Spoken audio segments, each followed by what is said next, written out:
आयुर्वेद गुरु या कार्यक्रमांतर्गत तुम्हा सर्वांचे पुन्हा एकदा स्वागत.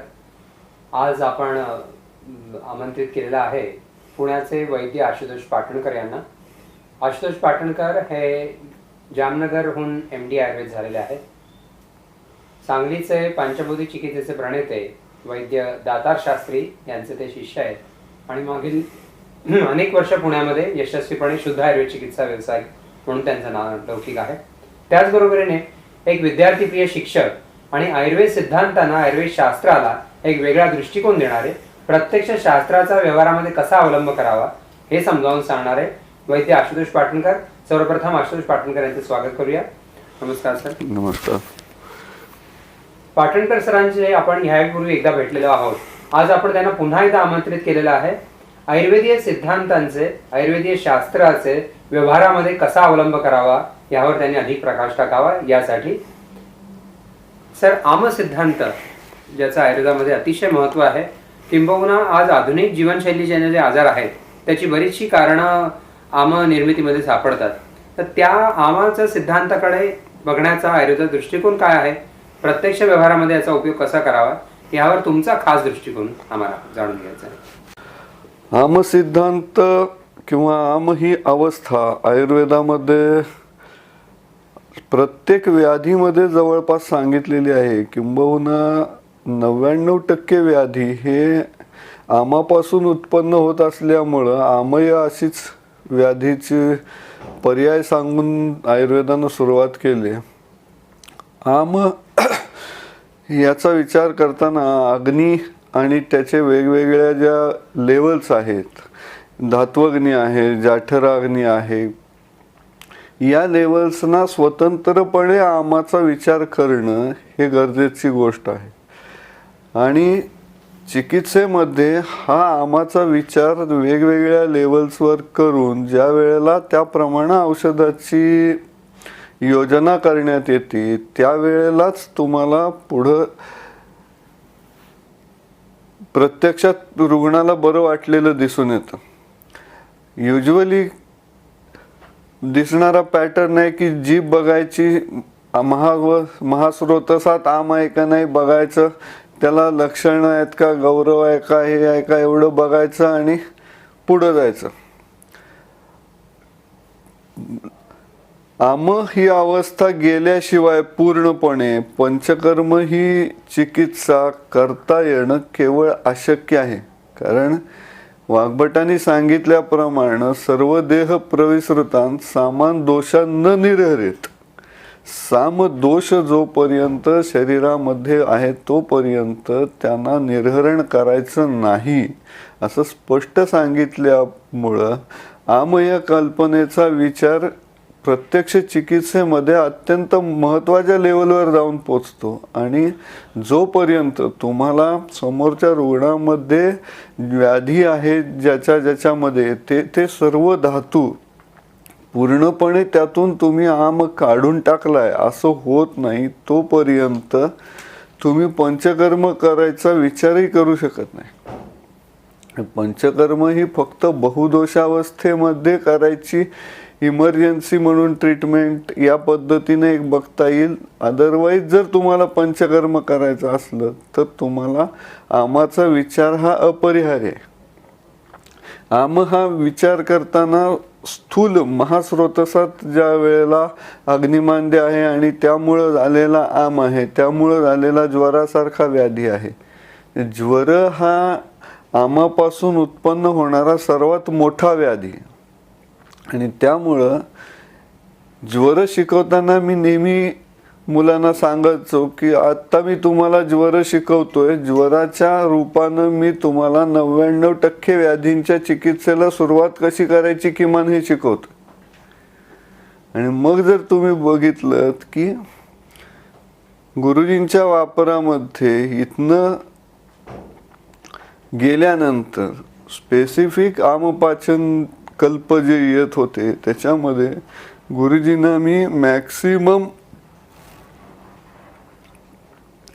वेळेला त्रिभुवन कीर्तीसारखा कल्प किंवा लक्ष्मीनारायणासारखा कल्प हा ज्वरातनं काढून स्थूल पाचनासाठी वापरताना पाहिलेला आहे. एक कुष्ठ असलं तरीही त्रिभुवन कीर्तीनं सुरुवात करायची, किंवा प्रमेह असला तरी चिकित्सेची सुरुवात ही त्रिभुवन कीर्तीनंच करायची.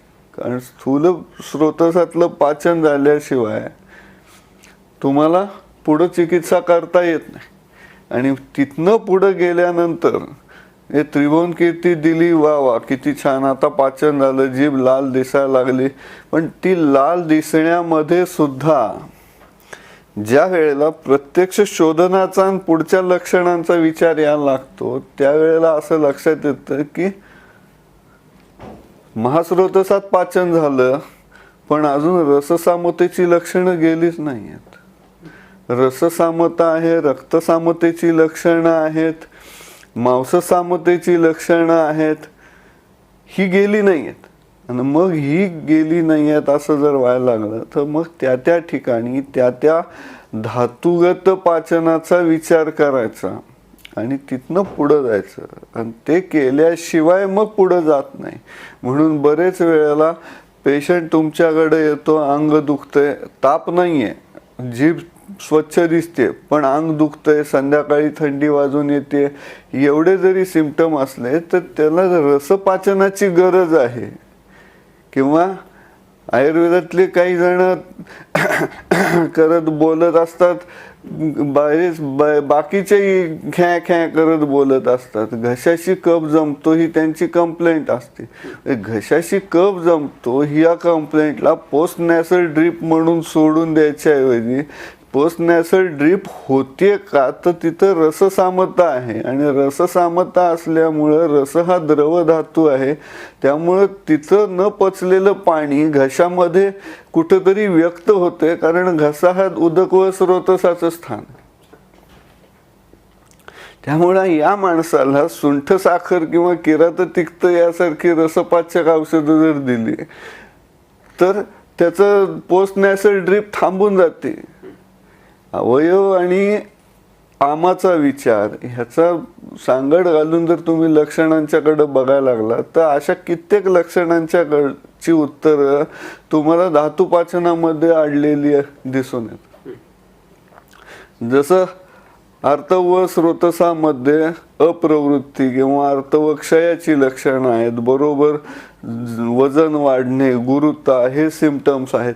ह्याच्यामध्ये तुम्ही मूळ स्थूलपाचन केलं, रसपाचन केलं, तरी सुद्धा कुठंतरी आर्तवजनन किंवा रजप्रवर्तन ही जी कथा आहे, तिथं आर्तव हा जो उपधातू आहे त्यात रसाचा, रसात रक्तम तत्वस्तन्यम, ते रक्त रसातनं उत्पन्न होताना हा उपधातूच्या लेवलला जी उपधात्वग्नीची क्रिया आहे ती कुठेतरी मंद असल्यामुळं त्याच्यामध्ये त्या स्त्रियांच्या मध्ये ते अंगगौरव आणि आर्तवक्षयाची लक्षणं तुम्हाला विशेषतः 35 ते 40 या स्टेजमध्ये विशेषतः ही लक्षणं स्त्रियांच्या मध्ये दिसून येतात. आणि म्हणून मग त्यावेळेला गुरुजींचा तो विचार होता की जिंगी शारदी हा कल्प आर्तव स्रोतस किंवा रज पाचनासाठी वापरायचा. आणि जिंगी आणि शारदी याचं जे मिक्सचर गुरुजी द्यायचे ते बरोबर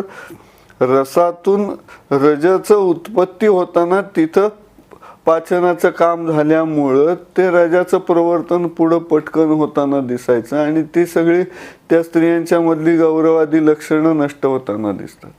या लेवलपर्यंत तुम्ही जेव्हा जाऊन काम करता, किंवा स्तन्य साधं जिऱ्यासारखा कल्प आहे जो स्तन्य प्रवर्तन आहे, डिलिव्हरी झाल्यानंतर इतके दिवस रसामध्ये सामता पडून असते, एकच उपधातूच्या ह्याचं काम उपधातूंचं काम थांबलेलंच असतं रसापासून.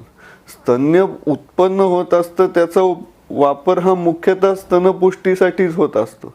ते प्रत्यक्षात प्रवर्तन व्हायची ज्या वेळेला वेळ येते त्यावेळेला कुठंतरी हे डायव्हर्शन थांबवायला लागतं की स्तनपुष्टीसाठी काम न होता आता स्तन्याचं प्रवर्तन करायचंय. अशा वेळेला जिऱ्यासारख्या गोष्टीचा उपयोग हा स्तन्यपाचन म्हणून लो लेवलवर करून घेतला तर तो स्तन्यपाचन करतो आणि लिटरली 1 ते 2 डोसमध्ये डिलिव्हरी नंतर स्तनपुष्टी न होता स्तन्य प्रवर्तन चालू होतं. तिथं जो स्तन्य या उपधातूच्या अग्नीचा विचार करून जिऱ्याचे 1 किंवा 2 डोस 3 डोस द्यायला लागतात. हा विचार हा उपधातूच्या लेवलला अग्नीचा आणि आमाचा आहे. बरं, इथे जिरा म्हणताना जिऱ्याचा काही कल्प का साधं जिऱ्याची पावडर. बरं, डोंट नीड एनी कल्प.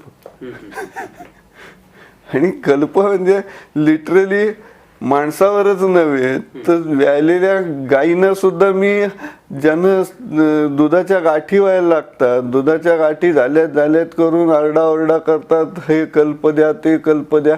त्याच्यापेक्षा साधं जिरं जर खायला घातलं तर ते स्रोतसातला अवरोध पाचन करून नष्ट केल्यावर त्या गायी लिटरली बादली काय हांड्यानी दूध द्यायला चालू करतात. पाव किलो जिरं खायला घातलं त्या गाईला तर त्या गाईनं संध्याकाळी एवढं दूध सोडलं की तिचा बछडा न्हाऊन निघाला. दिस इज द कंडिशन. म्हणजे लेवल आमाची कुठली आहे ह्याचा विचार करून ज्या वेळेला तुम्ही चिकित्सा करता, याच पद्धतीनं पुढं गेला तर मग आता अश्रुजा कंडरा असेरा, रक्ताचं पचन झाल्याशिवाय पित्ताची उत्पत्ती नीट होणार नाही. रक्ताचं पचन करायचं कसं? मग गुरुजींचा तो विचार जो होता की ज्वरामधले विषम ज्वरातले जे धातुगत ज्वरातले काढे आहेत त्यांचे गुगुळ करून वापरायचे. इथपर्यंत गुरुजींनी दिशा दर्शन करून ठेवलं आणि ते त्याप्रमाणे वापरून रिझल्टही दाखवायचे. पण आज व्यवहारामध्ये गुकुळाशिवाय फक्त त्या वनस्पतींचे घन करून वापरले जातात. ते नुसते वनस्पतींचे घनांच्या गोळ्या आणि गुकुळयुक्त, यात काय फरक होतो? गुगुळानं त्याची ऍक्शन पोटेन्शिएट होते. गुगुळ हा योगवाही गुणाचा आहे, त्यामुळं गुगुळानं कल्पाची त्या पोटन्सी वाढते आणि तो टिकतोही जास्त. घन हा तुम्हाला वर्षभर वापरता आला तर गुगुळा 4 वर्षांनी सुद्धा काम करतो. फरक इथं पडतो आणि डोस कमी होतो. गुगुळ टाकला योगवाहित्वामुळं त्याच काड्याचा डोस हा तुम्ही घनवटीला जर 4 गोळ्या द्यायला लागत असल्या तर गुगुळाला 1 गुंज मात्रेत देऊन सुद्धा तेवढंच काम होतं. आमाची लक्षणं किंवा आमावस्था ह्याच्या पुढे जाऊन एकेका स्रोतसाचा धातुपाचनाचा विचार, हा विचार मी माझ्या काही स्टुडंट्सच्या थ्रू थिसिस म्हणून लिहून मांडायचा प्रयत्न केला. त्याच्यामध्ये वाघभटाचा जो गण आहे योनिस्तन्यामयग्ना मलपाचनाश्च, त्या गणाचा माझ्याकडं आज प्रचंड प्रमाणात वापर होतो. त्या गणाच्या शेवटी वाघभटानं जे सांगितलं की मुस्तादी गण हा जो आहे हा योनिस्तन्यामयग्न आणि मलपाचनाश्च, तर मलपाचनाश्च म्हणल्यानंतर ते च लागल्यामुळं ते मलपाचन काम त्याचं सगळ्यात पहिल्यांदा आलं. ते योनिस्तन्यामयग्न नंतर झाला, आधी ते मलपाचन झालं. आणि मलपाचन या दृष्टीने जर त्याचा विचार केला तर मग गणात सांगितलेली औषधं 13 आणि तुमच्याकडची स्रोतस 13 असा डायरेक्ट हिशोब तुम्हाला मिळतो. हे 1 to 1 सरळ तुम्हाला त्यांनी हिशोब देऊन ठेवलाय. या स्रोतसात आम सापडला हे द्रव्य वापरा, या स्रोतसात आम सापडला हे द्रव्य वापरा, नॉन स्पेसिफिक. मग एकेका धातूमध्ये जसजसे आम आहेत किंवा समोरच्या माणसाच्या कुठल्या कुठल्या स्रोतसात आम आहे ह्याचा अंदाज घेऊन त्याप्रमाणे त्या गणातल्या वनस्पतींचा क्रमशः वापर जर केला आणि योग्य काळामध्ये जर वापर केला तर त्या सगळ्या स्रोतसांच्या मधले आम एक एक नष्ट होताना दिसतात.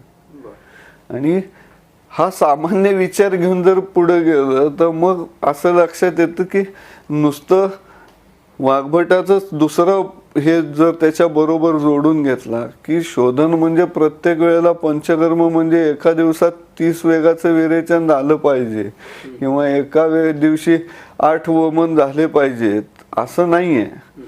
तुम्ही 30 दिवस शुद्धी दिसेपर्यंत एका वेगाचं विरेचन करून घेऊ शकता. ही सोय तुम्हाला वाघभटानं देऊन ठेवलेली आहे की पेशंटला जर दोष कमी प्रमाणात बाहेर येणार असतील रोज आणि पेशंट बलवान नसेल तर त्याला एका दिवशी 30 वेग आणायच्या ऐवजी शुद्धीची लक्षणं मिळेपर्यंत त्याला विरेचन देत बसायचं. त्यामुळे एका बाजूला पाचन द्यायचं आणि तेवढे पचवलेले दोष रोजचे जर बाहेर काढत बसला तर ते शोधनाचा उपक्रमच चालू असतो तुमचा.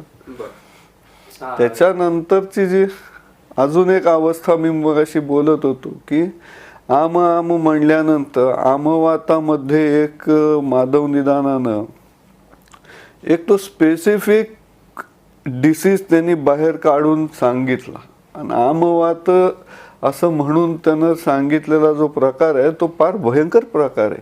त्याच्यामधल्या आमाचं जे वर्णन आहे तर तो त्रिदोषांच्या मिश्रणानं तयार झालेला आम आहे आणि त्याच्यामध्ये विशिष्ट कुठले हेतू किंवा केळी खाऊन व्यायाम करणे वगैरे हे हेतू म्हणून बघायला ठीक असले तरी त्रिदोषांच्या एकत्रीकरणातून विचित्र सन्निपात निर्माण होऊन तो निर्माण झालेला आम आहे. अन्योन्य समूर्छनेचा आम आहे आणि त्याचं त्यांनी विशिष्ट लक्षण सांगितले की नाना वर्णो अतिपिच्छिला. इथं आम्हाला वर्ण सांगितलाय त्यांनी, नाना वर्णो अतिपिच्छिला हे वर्णन त्यांनी त्याच्यात करून ठेवलं असल्यामुळं या आम्हाला वर्ण आहे, वर्ण विकृती ही याच्यामधली महत्वाची घटना आहे आणि त्याच्यातही तो पिच्छिला आहे. त्यामुळं आमवात असं डायग्नोसिस करायच्या आधी त्या पेशंटचा एक एक्सरे काढून घेऊन एक्सरे क्लिअर येतोय का त्याच्यामध्ये हेझिनेस येतोय, त्रिकसंधी बसती आणि ह्याच्या आसपास हा आम दाटून बसतो आणि तेव्हा आमवात म्हणावा त्या पेशंटला झालाय असं माधव निदानाचं स्पष्ट इंडिकेशन आहे. आणि विशेषतः याला वर्ण असल्यामुळं मी आत्ता बोललेलो हा वर्ण पेशंटचा जर एक्सरे काढला तर तुम्हाला तिथं वर्ण विकृती करताना सापडणार आहे आणि हे पेशंटमध्ये सापडतं, प्रत्यक्षात सापडतं की त्या पेशंटचा जर नॉर्मल नुसता KUB घेतला तरी सुद्धा त्याच्या स्त्रिक आणि बस्तीच्या आसपासचा प्रदेश याच्यामध्ये येत नाही, ब्लर विजन येतो, फ्लॅट शॅडोज येतात. अशा वेळेलाच फक्त माधव निदानानं सांगितलेला आम तिथं आहे कारण तो नाना वर्ण अतिपिच्छिला आहे म्हणून त्याची शॅडो आली पाहिजे. तर तोपर्यंत त्याला आमवात म्हणायचं नाही, जोपर्यंत शॅडो येत नाही तोपर्यंत आमवात नाही म्हणायचं, त्याला वातरक्ताची सामावस्था म्हणून ट्रीट करायचं किंवा ज्वराचा उपद्रव म्हणून सामावस्था म्हणून तो संधिशूळ ट्रीट करायचा. आमवात असं निदान आजपर्यंत मी फक्त तिघांचं केलंय 20 वर्षात आणि त्यांचे तिघांचे एक्सरे माझ्याकडे आहेत. एक्सरे मध्ये प्रत्यक्षात त्यांच्या त्रिकाच्या आणि बस्तीच्या आसपासचा प्रदेश कुठंही दिसत नाही, एकही ऑर्गन दिसत नाही किंवा एकही त्याचे शॅडोज कसल्या क्लिअर होत नाहीत असं पिक्चर दिसतं. त्यामुळे आमाचा हा एक्सटेंडेड पुढचा विचार जो आहे हा करायला पाहिजे. आणि मी मगाशी रसधातूचं सांगितलं त्याचप्रमाणे एकेका पुढच्या धातूच्या उपधातूचा आणि स्रोतसाचा विचार करून स्पेसिफिक उपधातूचं पाचन करणारी द्रव्य इथपर्यंत जाऊन जर चिकित्सा केली तरच ही बारीक बारीक बारीक बारीक लक्षणं सुटू शकतात. जर व्हेरिकॉज व्हेन्स सुटायच्या असतील तर अश्रुजा कंडरा सिरा रक्ताचं पाचन केल्याशिवाय तुम्ही व्हेरिकॉज पर्यंत पोचू शकत नाही कारण तिथं शिरा शैथिल्य आहे.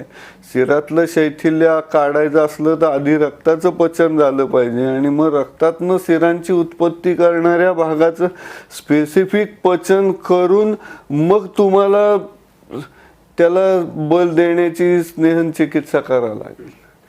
इथपर्यंत जोपर्यंत तुमचे औषधं विचार करून जात नाही तोपर्यंत मग काय तू असं कर, ते मोजे घालून ठेव आणि कपडे बांधून ठेव नाही तर उड्याच मार, हा उद्योग म्हणजे लेम्यांना करायचा उद्योग आहे. त्याच्यासाठी आयुर्वेद शिकायची गरज नाही. आयुर्वेद शिकायचा असला आणि त्या लेवलपर्यंत जाऊन चिकित्सा करायची असली, you have to do it.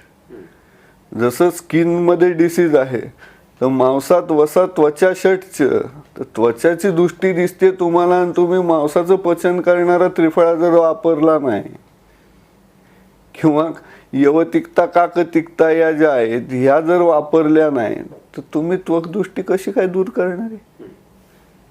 म्हणून त्वकदृष्टी असताना रक्तपाचकाच्या बरोबर कुठंतरी तिक्ता, आता वाग्भटांनी तुम्हाला ती सोय दिली, यवतिकता काकतिकता वेगळ्या मिळत नसतील तर एकच तिक्ता वापरा दोन्हीच्या जागेला, तर मग ती तिक्ता जर रक्तपाचकाबरोबर लावून दिली तुम्ही, तर तुम्हाला मांसा किंवा त्वचा विकारातनं फटाफट पेशंट बाहेर येताना दिसू शकतात. त्या पेशंटला एकांत तिक्तेचा वापर करावा त्वकदृष्टीच्या, आणि तो पाचन म्हणून करायचा आहे. आता इथं ती विरेचन म्हणून वापरायची नाहीये. हा विचार जर करून पुढे गेलं तर त्वचा विकार सुद्धा काय फार लांब नसतात. फक्त त्या त्या धातूपर्यंत, त्या त्या अवयवापर्यंत, त्या त्या उपधातूपर्यंत पाचन करून मग शोधनाचा विचार पुढे करायचा. की जोपर्यंत तिक्तानं पाचन होऊन मांसातल्या सामतेची आणि त्वचेच्या सामतेची लक्षणं जात नाहीत, तोपर्यंत तुम्ही कुष्ठरोग्यामध्ये विरेचन करायचा विचारच करू शकत नाही. घोटाळे होतात ते इथंच होतात की जीभ साफ झाली म्हणून कुष्ठरोग्याला विरेचन दिलं जातं आणि तो तिथंच अडकतो. कारण वरचे वरचे दोष काढले जातात, त्वचा तशीच राहिली. या पद्धतीनं आम सिद्धांताचं तुमच्या एक्सटेन्सिव्ह यूज जर केला तरच त्यातनं बाहेर येणं शक्य आहे. आणि मग सामावस्थेचा अस्थि, मज्जा आणि शुक्र या धातूंच्या संदर्भात विचार कसा? सिम्पटम्स येतात स्पष्टपणे तुम्हाला त्याचे. अस्थीमध्ये तुम्हाला अस्थिअर्बुद दिसतात. अस्थिअर्बुद दिसतात तर मग ते तुम्हाला, आता माझ्याकडे एक मित्राची माझ्या मुलगी होती, तिला फिब्युलर हेडला डबल हेड झालं होतं. फिब्युलर हेडला डबल हेड होऊन एवढा मोठा गाठ आल्यासारखं ते तिथे एक्सरे मध्ये दिसत होतं. आणि डॉक्टरांचं असं म्हणणं होतं की तो ट्यूमर असू शकेल, तो कापून काढावा लागेल, पण तसं वाटत नाहीये तो ट्यूमर आहे.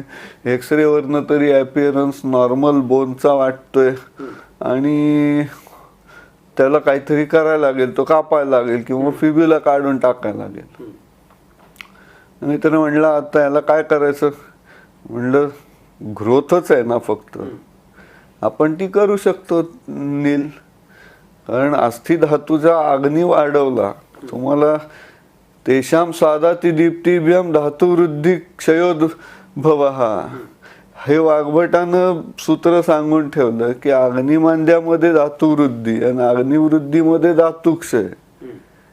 अग्निवृद्धीनं धातूचा क्षय करता येणार आहे तुम्हाला. त्यामुळं फक्त अस्थीच्या धातू अग्नीची वृद्धी केली तर त्या अस्थि धातूचा वाढलेल्या क्षय होणं हे भाग आहे, दुसरा काही पर्याय नाही आहे त्याला. त्याप्रमाणे वाग्भटाच्या मुस्तादी गणामध्ये भल्ला तखा अस्थिपाचक म्हणून येतो बरोबर अस्थिच्या स्रोतसाच्या समोर. आणि त्यामुळे त्या भल्लातकाचं क्षीर करून जेव्हा त्या मुलीला दिलं त्यावेळेला त्या मुलीच्या फिब्युलाची ती सगळी ग्रोथ रिॲब्सॉर्ब होऊन 2 महिन्यामध्ये तिचा परत फिब्युलर हेड नॉर्मलाइज झाला. तेषाम सादाती दीप्तिभ्याम धातुवृद्धी क्षयोद्भव. याच पद्धतीनं मज्जा व स्रोतसात आम असला, मज्जा व स्रोतसात आम असतो. बरेच वातरोगी तुम्हाला डोळ्याला घाण येताना दिसतात. तुम्ही कधी डोळ्याला घाण येणं आणि मज्जा व स्रोतस याचा विचार केलेलाच नसतो ना. पेशंट डोळ्याची सकाळी चिफडं काढत बसतो आणि तुम्ही त्याला तेल लावत बसतात, तो आयुष्यात कधी ठीक होणार नाही. त्याच्या मज्जा व स्रोतसामध्ये आम आहे. मज्जा व स्रोतसामध्ये आम जर असला, कारण तो अक्षिमल वाढवतोय, अक्षिमल हा टिपिकली मज्जा व स्रोतसाशी संबंधित भाग आहे. त्यामुळे तिथं त्याला मुस्तादी गणातला पाठा काढून जर तुम्ही 7-8 दिवस 10 दिवस खायला घातलं तर त्याचा अक्षिमल सुटताना दिसतो. हे शुक्र संदर्भात शुक्राच्या संबंधात हीच गोष्ट आहे. शुक्र वृद्धी दिसते. बऱ्याच वेळेला शुक्रामध्ये नुसतंच पाणी पाणी येतंय, फ्रुक्टोज कमी आहे आणि नुसतं क्वांटिटी जास्त आहे पण स्पर्म काउंट कमी आहे. प्रत्यक्षात स्पर्म काउंट कमी आहे पण quantity of semen is much more. Liquefaction लवकर होतंय. अशी जेव्हा कंडिशन आहे आणि तिथं जर तुम्हाला ट्रीटमेंट करायची असली तुम्हाला तिथं त्रिफळ्यासारखं द्रव्य वापरायलाच लागणार आहे. मुस्तादी गणातनं तेवढं उचलायचं शुक्र व स्रोतस किंवा कुष्ठ दिलंय. भल्ला तर पाठा त्रिफला विशाख्या. भल्ला तर झाला पाठा झाला त्रिफलाच येतो बरोबर शुक्रावर. शुक्रावर त्रिफला वापरला तेव्हा मात्र सकाळी नुसतं त्रिफला जर तुम्ही त्याला खायला घातला तर तो शुक्रपाचन म्हणून काम करतो आणि तुम्हाला त्याचं शुक्राचं शोधन झालेलं दिसून येतं. प्रत्यक्षात रुग्ण समोर असताना त्याच्या शुक्र संदर्भित ज्या संबंधित तक्रारी आहेत त्यातून सामावस्था ओळखता कशी की ही शुक्रगत सामावस्था आहे शुक्राची. शुक्राची जी व्यक्तिस्थानं आहेत किंवा परीक्षा स्थानं आहेत जसं उरू, दंत, त्याच्या प्रसन्नता, वर्ण, नेत्र ह्याच्यातला जे काय डिफरन्सेस आहेत त्याच्यावरनं आपण शुक्रातल्या सामर्थ्याचं आणि दृष्टीचं इमानदारीनं परीक्षण करू शकतो. फक्त आपल्याला शुक्राची व्यक्तिस्थानं कुठली आहेत आणि काय कुठं बघायचं हे पक्क माहीत असलं तर या पद्धतीनं बरोबर तर माणसं तोंडाकडे बघितलं की सांगता येतं याचं शुक्र साम आहे का निराम आहे, क्षय आहे का वृद्धी आहे, क्लिअर कट. त्यामुळे तो डोळे तर दिसतच असतात, दातही हसवलं त्याला की 2 मिनिटात दिसतात. वेगळं काय करायची गरजच नसते. तो चालताना पाय किती रेटून चालून उचलतोय हे आपल्याला तो चालताना पण दिसत असतं. त्यामुळे शुक्राच्या सामर्थ्याचं निदान करायला पेशंटला प्रश्नही विचारायला लागत नाही. त्यामुळे जुनी माणसं जे म्हणतात चाले की चाल बदल गई है, और चाल बदलना शुक्र व स्रोत से संबंधित होता है. ते महत्वाचं आहे. त्यामुळे त्याच्यावर काय द्यायचं हे लगेच तिथल्या तिथं ठरून जातं.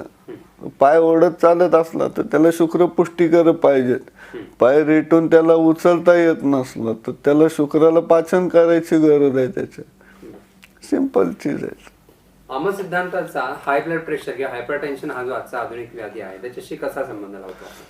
हायपरटेन्शन म्हणून बरंच लोक आरडाओरडा करतात. हायपरटेन्शन हा व्याधीच नाही आहे.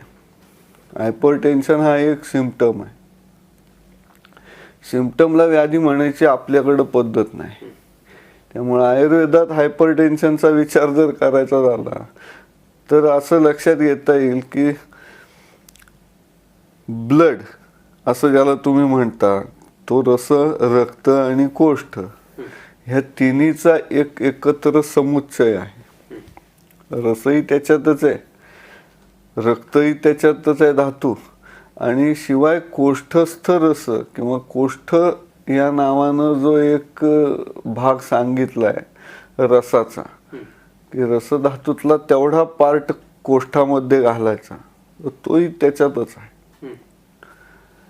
त्यामुळं जेव्हा जेव्हा सामता निर्माण होती महास्रोतसात आणि रस व स्रोतसात त्या त्या वेळेला तुम्हाला तो पार्ट त्याचा द्रव जो आहे तो ठीक झालेला असतो.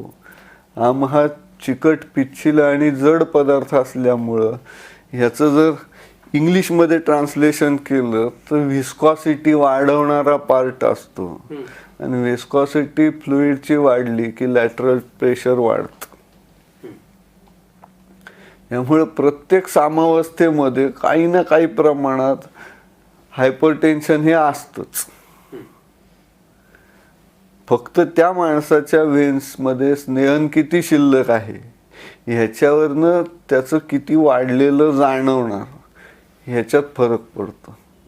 जर त्याच्यामध्ये वृक्षण असलं आणि शिवाय आम असला तर तो तुम्हाला हायपरटेन्शन म्हणून प्रेझेंट होतं. जर त्याच्या धातूमध्ये स्नेहन तसंच असलं, शिरांच्या मध्ये स्नेह असला आणि तो सामा असला तर तो एवढं वाढलेलं प्रेशर दाखवत नाही, तो मॅनेज करू शकतो त्या स्नेहनामुळे. त्यामुळं हायपरटेन्शन असं म्हणताना प्रत्येक वेळेला कुठं ना कुठं आमाचा संबंध हा नक्की आहे. कारण रस आणि कोष्ठ ह्याच्यामध्ये ज्या ज्या वेळेला हाय डेन्सिटीचे किंवा हाय मॉलिक्युलर वेटचे मॉलिक्युल्स उपलब्ध होतील त्या त्या वेळेला ते डेन्सिटी वाढवणार. ब्लडची विस्कॉसिटी वाढवली, डेन्सिटी वाढवली की तुम्हाला लॅटरल प्रेशर वाढलेलं मिळणार. आणि बॉडी ही सेन्सिटिव्ह आहे, त्यामुळे ज्या ज्या वेळेला तुम्ही ब्लडचा डेन्सिटी वाढवता, विस्कॉसिटी वाढायला लागते, त्यावेळेला ती लगेच शेजारच्या कंपार्टमेंटमधून वॉटर पुल इन करते so as to maintain the fluidity. आणि त्यामुळं ब्लडची क्वांटिटी वाढते आणि तुम्हाला लॅटरल प्रेशर वाढलेलं दिसतं. याला तुम्ही हायपरटेन्शन म्हणता. यात वेगळं असं काय नसतं. फक्त प्रॉब्लेम येतो तो म्हणजे रक्ताची क्वांटिटी वाढलेली असते. त्याच्यासाठी आम कुठं आहे हे हुडकायचं आणि तेवढे सामावस्थेचं पाचन केलं तर हायपरटेन्शन हा डिसीज आहे सच घ्यायचं वेगळं काय कारणच नाही. एक तर नुसत्या सामावस्थेत साध्या हायपरटेन्शनचा भाग बसतो. दुसरा व्याधी महत्वाचा म्हणजे ज्याच्यामध्ये रक्तमात्रा अतिवृत्तत्वात असं स्पष्ट लिहिलेलं आहे, रक्तमात्रा अतिवृत्तत्वात असं वातरक्त, ह्याच्यामध्ये हायपरटेन्शन सापडतं. त्यामुळे हायपरटेन्शन झालं आणि तो माणूस जर काळा पडलेला असला तर त्याला उद्या सांधे दुखायला सुरुवात होणार आहेत हे तुमच्या लक्षात आधी आलंच पाहिजे की त्याचा हा काळपटपणा उद्या होणाऱ्या वातरक्ताचं पूर्वरूप आहे. रक्तमात्रा अतिवृत्तत्वात. जॉईंट पेनच्या पेशंटला हायपरटेन्शन आहे म्हणून हायपरटेन्शनची गोळी चालू ठेवण्यात मजा नसती. त्या रक्ताचं पाचन करून विरेचन केलं की त्याचं हायपरटेन्शनची गोळी आपोआप बंद होती. तिसरा भाग पडतो तो म्हणजे रक्तपित्तामध्ये. रक्तपित्तामध्ये सुद्धा यकृतवह आणि प्लीह यांच्यामध्ये असलेल्या रक्तवह स्रोतसांचा अवरोध उत्पन्न होतो. शोणिताभिषंद गुरुणी यकृत प्लीह प्रभवानी स्रोतसा मुखांनी आसाद्य प्रतिरुध्यत. स्पष्टपणे संप्राप्तीमध्ये सांगितलं. शोणितामध्ये अभिषंद उत्पन्न होतो, तो आमाचा असतो आणि हा आम कुठं जातो तर यकृत प्लीह प्रभव जिथं रक्तवह स्रोतस आहेत त्याच्या ठिकाणी जाऊन ह्या अभिषंदानं यकृत आणि प्लीहेच्या ठिकाणच्या स्रोतसामुखांचा अवरोध होतो. आणि म्हणून मग तस्मात शोणितम अतिदूषयती. पुढची संप्राप्ती जी रक्तपित्ताची आहे ती शोणितम अतिवर्धयती. रक्ताची वृद्धी होती.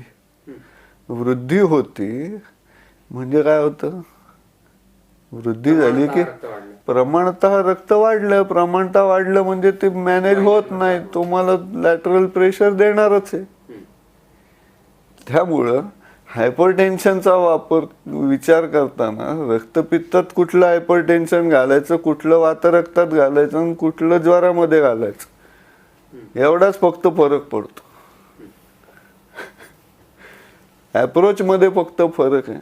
आणि लोक हायपरटेन्शनला औषध देतो म्हणून जी काय औषधं देतात ती आयदर यकृताला खराब करणारी असतात, अजून आधी त्याच्यामध्ये अवरोध झालाय म्हणून रक्ताचं प्रमाण वाढलंय आणि त्याच्यात अजून यकृताला खराब करणारी विषवर्ण खायला घातली की तो माणूस हायपरटेन्शन मधनं बाहेर यायला औषधं देतात का त्याला मारायला औषधं देतात नक्की तेच समजत नाही.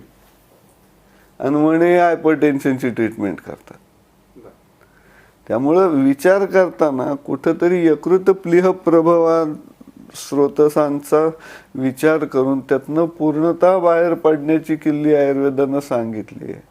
सिस्टमॅटिक विचार केला तर माझ्याकडं हायपरटेन्शनच्या गोळ्या सोडून जगणारे गंज प्राणी आहेत. म्हणजे आलं की पहिल्यांदा मी बघतो तुझं हायपरटेन्शन आहे, जसजसं कमी होईल तसं गोळी कमी कर बाळा आणि एक दिवस बंद कर पटकन आणि सुखानं राहा.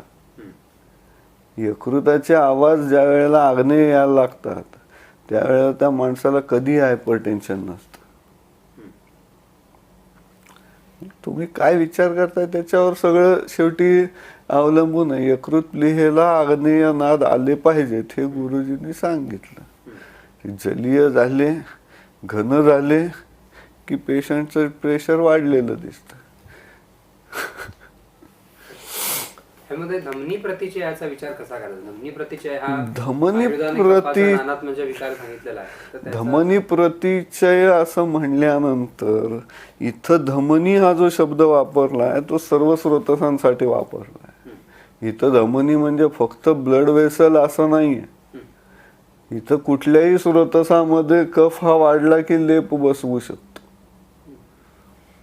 आणि तो लेप जो असेल तो क्रमशः मी सांगितलं ना, विस्कॉसिटी वाढवणारी जी काय द्रव्य आहे ती जसजशी विस्कॉसिटी वाढेल आतल्या वाहणाऱ्या भावाची तसतसा त्याचा स्टेशनरी लेअर जो आहे वॉलला चिकटलेला त्या स्रोतसाच्या तो हार्डन आउट व्हायलाच लागतो, कारण that is the list moving layer. Simple mechanics आहे. पाईपमधनं पाणी जात असतं, पाण्याचा जो पाईपला ॲडिअरंट लेअर असतो तो सगळ्यात स्लोएस्ट मुव्हिंग असतो.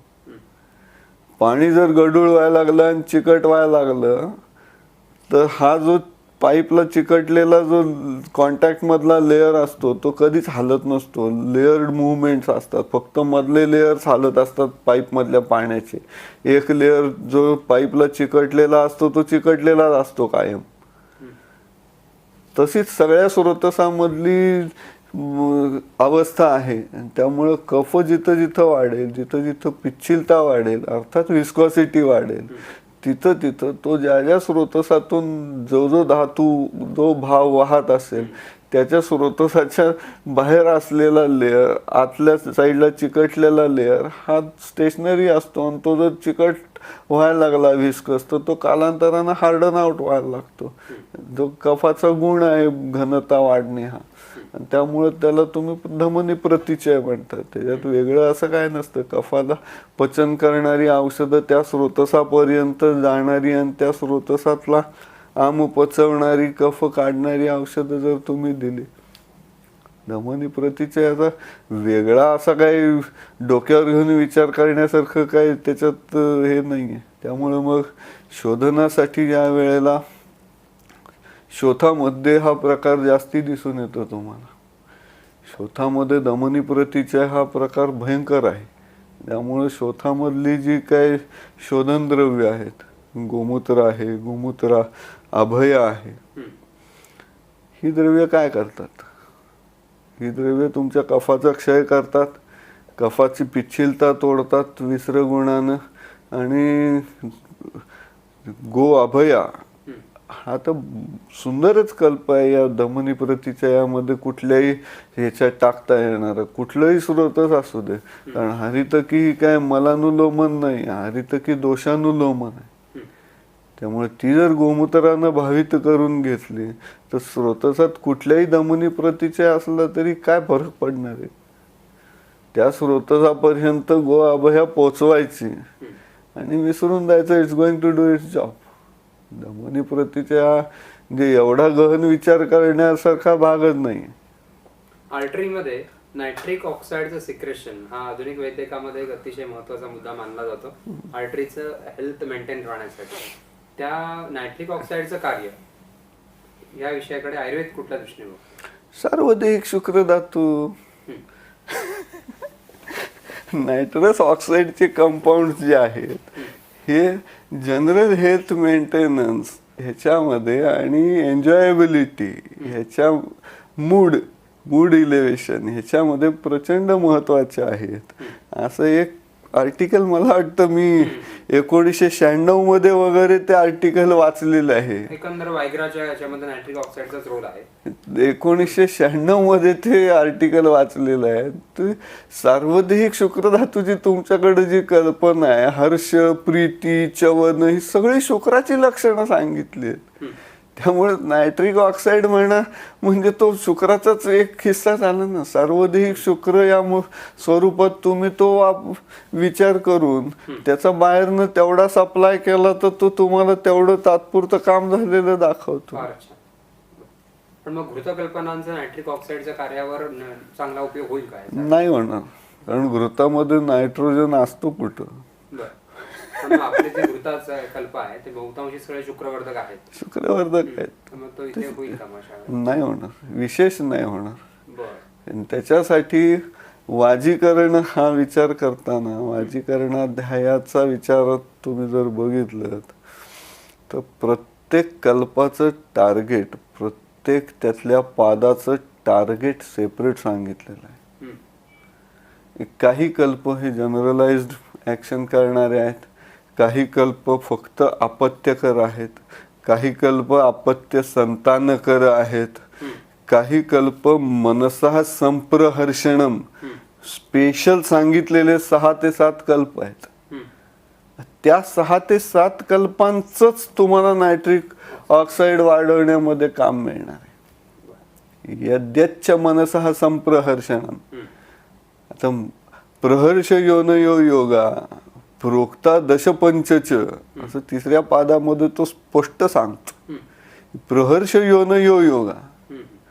प्रहर्ष ह्याचा अर्थ आता तुम्ही जी काय सगळी लक्षणं सांगितली ती हर्ष, प्रीती, चवन, ती सगळी प्रहर्ष योनी आहेत. ते प्रहर्ष योनयो योगा असं ज्याला म्हटले तेवढेच योग फक्त 3ऱ्या पादातलेच कल्प ही कामं करू शकणार आहेत. बाकी सगळे कल्प सगळं करणार नाहीत. आयुर्वेद हा स्पेसिफिक आहे. तुम्हाला काय पाहिजे ते सगळं सांगितलंय, फक्त तुम्ही ते वाचलं नाही कधी. खाली काय लिहिलंय तो दृष्टिकोन नाही महत्त्वाचा. त्यांनी सांगून ठेवलंय, तुम्ही वाचलंच नाहीत तर काय करणार. म्हणून सॅव्हिलचं वाक्य मगाशी तुम्हाला तेच सांगितलं. Eyes never see that the mind never knows.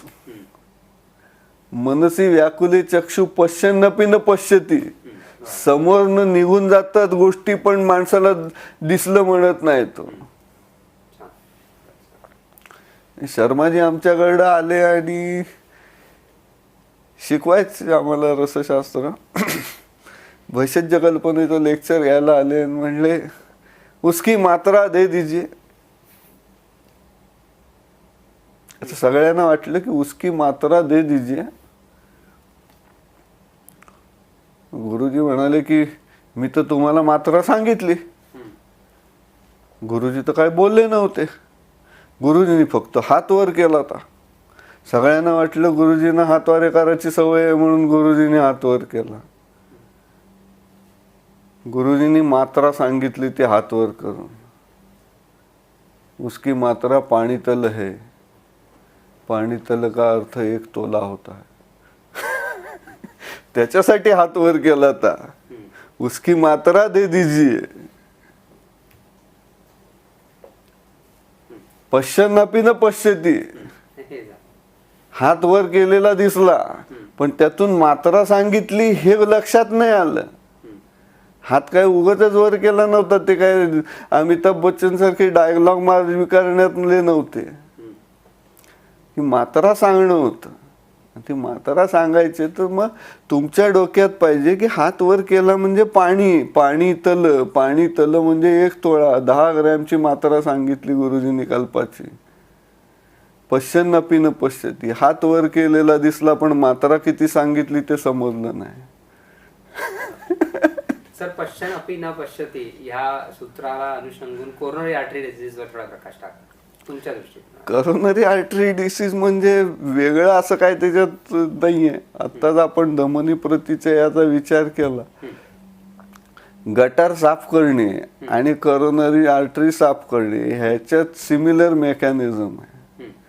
तुम्ही धमनी प्रतिचयाचा जो विचार आता सांगितलं आपण गो अभया, मग तुम्ही जर गो अभया हा ह्यातला कल्प धरला तर मग विलास नानल सर किंवा बाकीचे जे वैद्य आहेत तुम्ही बघा काय वापरतात, तर तोच हृदरोगामधला जो पाठ आहे हरितकी घृताचा, पथ्या कल्काक्ष वृंतवान, हरितकीचा कल्क घालायचा आहे, काढा करायचा आहे, त्याच्यात तूप घालायचं, गोमूत्र टाकायचे आणि हरितकीचे देठ ह्याचा कल्क एक अक्ष तोळा टाकायचा आहे आणि ते घृत सिद्ध करायचे, कारण हरितकीचा देठ हा आम्ल आहे.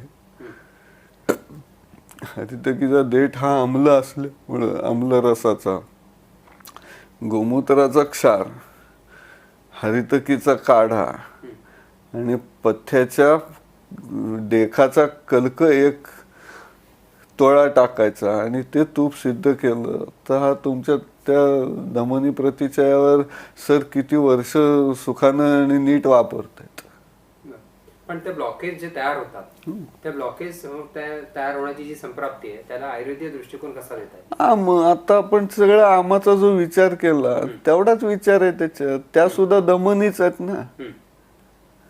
मर्मस्थ हृदयस्थ धमनी असल्यामुळं त्यांचा विचार हा रस व स्रोतसातच येणार आहे. हृदय हे रसाचं मूळ स्थान आहे, अन्न व स्रोतसाचं मूळ स्थान सांगितलंय. आमाशय आणि हृदयाच्या ठिकाणी असलेल्या दशशिरा, त्या दशशिरांच्या मधल्या ज्या शिरा आहेत त्यामुळं रस व स्रोतसामध्ये आमाची संप्राप्ती आहे. रस व स्रोतसातला आम काढून टाका, रक्तापर्यंतचा शेवटी शिरा आहेत, त्यामुळे शिरा असल्यामुळं रक्ताचा विचार अपरिहार्य आहे. रक्ताचं पचन करा, रक्ताचं पचन करून शिरांचं पचन करा आणि तिथनं पुढं गोमूत्र हरितकीसारखा कल्प जर तुम्ही त्याच्यामध्ये वापरलात किंवा फार अगदी लवकर बरं करायचं असलं तर बरोबरीनं तर ते पथ्यादी घृत जर वापरून घेतलं आणि विरेचन करत बसलं तर सगळे ब्लॉक निघून जातात. किती वेळ लागतो? 2-2.5 महिन्याचं काम. अर्थात तिथेही आमपाचनानंतरच ते घृतपान करावं लागेल. नाही, ह्या घृताला काय प्रॉब्लेम नाही आहे. हे इकडं तुमचं पचन चालू झालं की इकडं घृत देत राहते, शोधन पण आहे ना, दोषानुलोमन आहे. इकडं पचन चालू झालं की पचन सायझेबल तुमचं पुढं गेलं की लगेच घृताचा वापर सुरू करा, त्याला ते सगळं क्लिअर होऊन जातं. किती वेळ लागतो डोकं आल्याला? प्रत्यक्ष शरीर रचनेचा विचार करताना हृदयाच्या 4 कप्प्यांचं वर्णन आयुर्वेदामध्ये नाही, ह्याबद्दल तुमचं मत काय?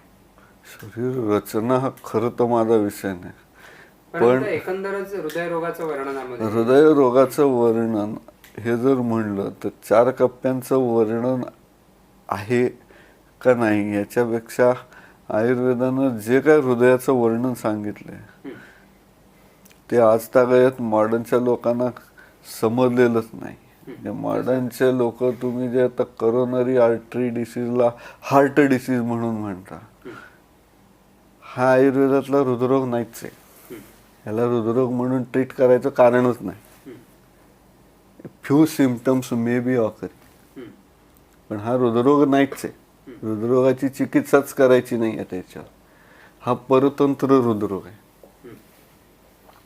हा परतंत्र हृदरोग आहे आणि त्याच्यावर परतंत्र चिकित्सा करूनच स्नेहजीर्णाची चिकित्सा केली की तुम्ही आता करोनरी आर्टरी डिसीजेस म्हणतात तो नष्ट होतो. अतिसंतर्पणाची चिकित्सा केली की तो करोनरी आर्टरी डिसीज नष्ट होतं. त्याला हृदरोग म्हणायचं काही कारणही नाही आणि त्याची काही संबंधही येत नाही.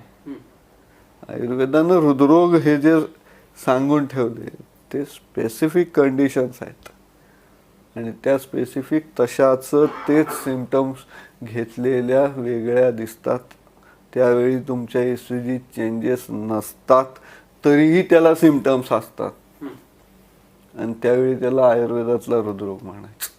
त्यावेळी त्याच्या निदानात हृदरोग हा शब्द यावा, अन्यथा त्याला हृदयाभिघात किंवा रस सामतेमुळे झालेला हृदयाभिघात ह्या पद्धतीने त्याचा विचार व्हावा आणि तसं जे डायग्नोसिस करून चिकित्सा केली तरच हे दिसतं, रिझल्ट मिळतात.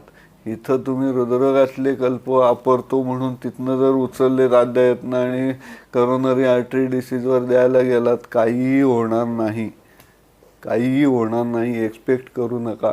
You have miss the diagnosis, that's why it's never going to work. आयुर्वेदीय हृदरोग कल्पना ही मानसिक रोगांपर्यंत मर्यादित आहे का?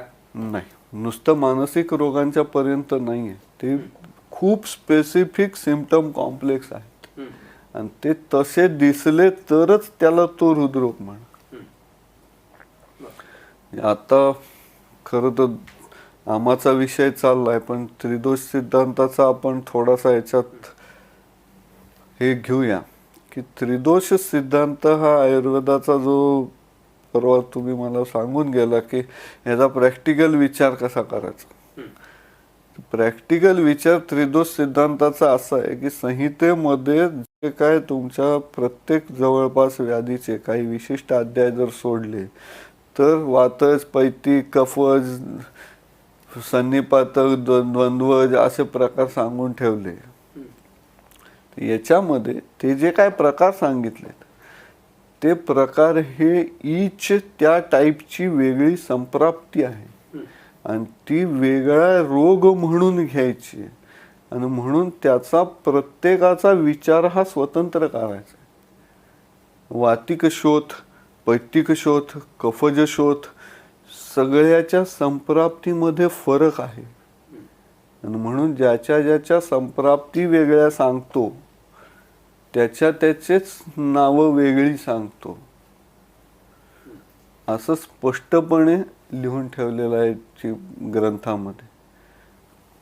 माधव निदानाचा जो पहिला अध्याय आहे त्याच्यामध्ये मधुकोशकारानं आणि त्यांनी टीका करताना हे सगळे विषय डिटेल लिहून ठेवलेत की आयुर्वेदाची घटना अशी आहे की इथं ज्याची संप्राप्ती वेगळी सांगायची असेल त्याचाच वेगळ्या नावानं उल्लेख करण्यात येईल. बाकी ज्यांचा उल्लेख लक्षणानाम तू मिश्रत्वात द्वंद्वजम परीक्षेत आणि तच्च चिकित्सेत सांगून टाकलं, मोकळं झाला. पण जिथं संप्राप्ती वेगळी सांगितली त्या प्रत्येक एंटिटीचा विचार निदानापासून लक्षण, ट्रीटमेंट लाईनअप सगळ्यात वेगवेगळा करायचा.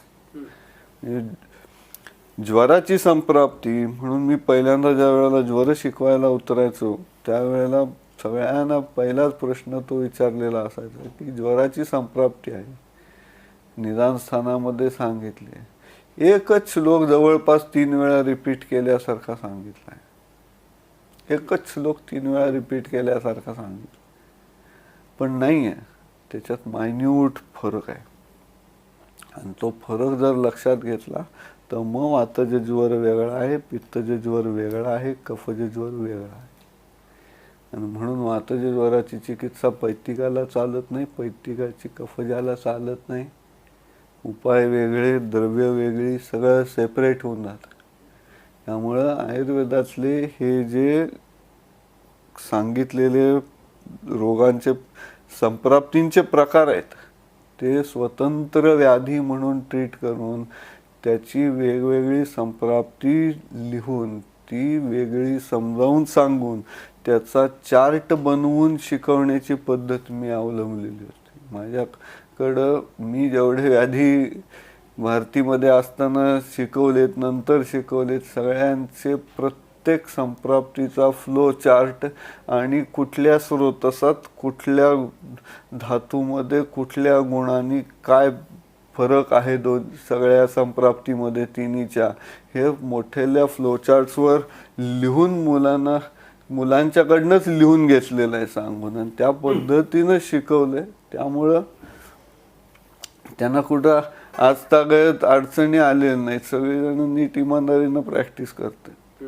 सर, रोगाणाम समूह या नावाने ओळखला जाणारा राजयक्ष्मा या विकाराबद्दल आज समाजामध्ये खरोखरच एक संभ्रम निर्माण झालेला आहे आणि दिवसेंदिवस मल्टी ड्रग रेझिस्टंट केसेस वाढत चाललेल्या आहेत. तर राजयक्ष्मा या विकारावर थोडा तुम्ही प्रकाश टाकावा आणि या मल्टी ड्रग रेझिस्टन्स या केसेस तुमच्याकडे बऱ्या होतात असं आम्ही ऐकलेलं आहे. तर तो आजार तुम्ही तुम्ही कसा बरा करता त्याच्याकडे बघण्याचा आयुर्वेदाचा दृष्टिकोन काय आहे? लक्षणं आणि चिकित्सा निदान याचा काय विचार कसा विद्यार्थ्यांनी राजयक्ष्मा रोगसमूहानाम, राजयक्ष्मा शिकवताना हा पार्ट मी माझ्या मुलांना नेहमी सांगायचो की आयुर्वेदातला हा एक वेगळा विषय आहे, ज्याचं प्रकार हे त्याच्या निदानाप्रमाणे पाडलेले आहेत. इथं दोषांना महत्त्व दिलेलं नाही, इथं कुठल्या एका घटनेला महत्त्व दिलेलं नाही, तर टोटली त्याचा विचार हा निदानाप्रमाणे केलेला आहे. आणि राजयक्ष्मा रोग समूहानाम असं म्हणल्यानंतर त्यातले जे काय 11 रूप टोटल सांगितलेले आहेत ते 11 हे स्वतंत्र व्याधी आहेत. आणि म्हणून त्यांच्या संप्राप्ती लिहिताना किंवा चिकित्सा लिहिताना तोच अप्रोच त्यांनी ठेवलेला आहे की प्रत्येक रूपाचं संप्राप्ती वेगळी सांगितली, त्याची चिकित्सा वेगळी सांगितली आणि अप्रोच प्रत्येक रूपाला ट्रीट करायचा वेगळा आहे. दुसरी मोठी भ्रांती अशी आहे की आपल्या आधीच्या लोकांनी राजयक्ष्मा म्हणजे टीबी असा एक मोठा शिक्का केला आणि त्याच्यावर मारून टाकला. राजयक्ष्मा म्हणजे फक्त टीबी नव्हे, राजयक्ष्मा हा एक टीबी पेक्षा बराच मोठा असलेलं प्रकरण आहे. राजयक्ष्मा ह्याच्यामधला एक 5% भाग म्हणजे तुम्ही आत्ता ज्याला ट्युबरक्युलोसिस म्हणून ओरडता तेवढा भाग घेता येईल. अदरवाईज बरेच जे काय इम्युन सप्रेसिंग डिसीजेस आहेत ते सगळे उचलून राजयक्ष्म्यात टाकलेले आहेत. नाशिकमध्ये मला आठवतंय की त्यांच्या प्रिन्सिपल मॅडम होत्या आणि त्यांनी मला असंच कॉरिडॉरमध्ये उभं राहून विचारलं की अहो म्हणे ते आयुर्वेदात एड्सचा विचार कुठं गेला आहे? म्हटलं अहो मॅडम राजयक्ष्मा हा सांगितलाय ना. म्हणल्या राजयक्ष्मा कसा काय? म्हटलं अहो त्यावेळी तो 27 पोरींची भानगडी करणाऱ्या चंद्राला झाला होता आणि आजही तुमचा एड्स 17 जणांच्या बरोबर हिंडणाऱ्या माणसालाच होताना दिसतो. ह्याच्या कारण सेम आहे. हा, त्यामुळं एड्सला वर्गीकरण करायला वेगळा तुम्हाला चॅप्टर हुडकायची किंवा एड्स हा वेगळा विषय म्हणून मांडायची गरजच काय? एड्स हा विषय तुमचा राजयक्ष्म्यामध्ये बसणारच आहे. कारण एकच लक्षात ठेवलं की पहिल्यांदा मी सांगितलं की राजयक्ष्मा हा रोगांचा समूह आहे. रोगांचा समूह ह्याला इंग्लिशमध्ये सिंड्रोम असं म्हणतात. फक्त सिंड्रोममध्ये सापडणाऱ्या प्रत्येक गोष्टीची वेगळी संप्राप्ती सांगितलेली नसते.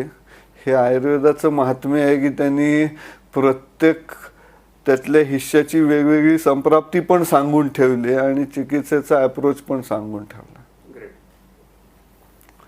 लोक फक्त सिंड्रोम, काही समजलं नाही की सिंड्रोम असा शिक्का मारतात आणि मोकळं होतात. अक्षू सिंड्रोम, उक्षू सिंड्रोम, काय वाटेल ते सिंड्रोम आहेत. सिंड्रोम परवा आम्ही काढले, आमची मती गुंग झाली. काहीतरी 5 का 6 हजार सिंड्रोम्स या नावाखाली आम्हाला चिजा मिळाल्या आणि काय वाटेल ते एकत्र केले आणि त्याचा सिंड्रोम म्हणून टाकून दिलं. काम सोपं करून टाकलं. आपल्याला काही आलं नाही की त्याला वेगळा स्वतःचं नाव द्यायचं आणि सिंड्रोम म्हणायचं, मोकळं व्हायचं. डोक्याला काही त्रासच करून घ्यायचा नाही. आणि हीच वृत्ती आजकालच्या आयुर्वेदिक माणसांच्या मध्ये सापडती की कॅन्सर समजत नाही ना, वेगळा डिसीज मानून टाक. एड्स समजत नाही ना, वेगळा डिसीज मानून टाक. म्हणजे मग त्याच्यावर काही करायला मोकळं. त्याच्यापेक्षा तुमच्याकडं सांगितलंय की यदि अस्ति तदान्यत्र यन्ने अस्ति न तत्क्वचित, ह्याच्यामध्ये नाही असं काही नाहीच आहे. फक्त ह्याच्यामध्ये तुम्हाला दिसलेली गोष्ट कुठं बसवायची हा प्रयत्न तुम्ही करायचा. त्यामुळे पहिलं गोष्ट सांगायचो की राजयक्ष्मा हा एक सिंड्रोम आहे. दुसरी गोष्ट, राजयक्ष्म्यामधली वापरलेली जी औषधं बघितलीत शोषामधली, सगळे त्याच्यावरचे तुम्ही CISRचे रिपोर्ट्स काढून बघा आणि ती कॉम्बिनेशन्स ॲनालाइज करून बघा. They are the supreme immune boosters. Supreme immune boosters. Especially ते सर्पीगोड नावाचे जे शोषामधले प्रकार सांगितलेत, सर्पीगोडाचं एक एक एक एक एक एक तुम्ही काढून बघा ॲनालाइज करून. प्रत्येक लेवलची इम्युनिटी बूस्ट करण्याची ताकद त्या 5 सर्पीगोडांच्या मध्ये आहे.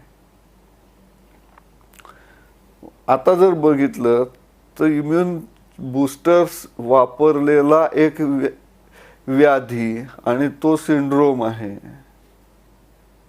आणि बाकी सिम्पटम्स जर तुम्ही एड्सचे काढून बघितले तर सगळ्याचे सगळे सिम्पटम्स उचलून तुम्ही शोषामध्ये बसवू शकता. आणि तो तुम्हाला सांगून पण ठेवला इथं अतिव्यवायज शोष असा एक प्रकार असतो म्हणून. तर मग एड्सला वेगळा विचार करून इतस्ततः धावत सुटण्याची गरज नाही ना. उचला आणि इथं आणून ट्रीटमेंट करा, सगळं बरं होऊन जातं. राजयक्ष्मा TB म्हणून बघितलात, still you are the boss. Still you are the boss. राजयक्ष्मा हा संधिगत विकार आहे हे विसरू नका. राजयक्ष्मा हा मोस्टली ज्वरानंतरचा उपद्रव म्हणून झालेला संधिगत विकार आहे हे विसरू नका. ह्या जर छोट्या छोट्या सुटलेल्या फॅक्ट्स सगळ्या एकत्र करत गेलं तर राजयक्ष्म्याची चिकित्सा ही अत्यंत साधी, सोपी, सरळ होते. आणि CISRचा जो रिपोर्ट आहे, म्हणजे माझ्या मनातलं नाही सांगत मी, पण प्रियवत शर्मांच्या पुस्तकातच वाचले. CISRचा रिपोर्ट असं म्हणतो की पिंपळीच्या वॉटर एक्स्ट्रॅक्टचा 1/200 डायल्युशन याच्यामध्ये मायकोबॅक्टेरिया मारण्याची ताकद परसिस्ट होते. 1/200 dilution of aqueous extract of pippali is still retaining its power to kill the mycobacteria. आणि मग एवढं मोठं नॉन स्पेसिफिक मेडिसिन तुमच्या हातात असताना तुम्ही मल्टी ड्रग रेजिस्टंट होतोय करून ओरडाआरडा करण्यामध्ये काय अर्थ आहे का? त्यामुळं तुम्ही घाबरायचं काही कारणच नाही आहे. मायकोबॅक्टेरियमला अख्खं खानदान आणलं आणि आणखीन काही 4 घेऊन आला तरी ते त्यांना मारणार आहेत त्यातले.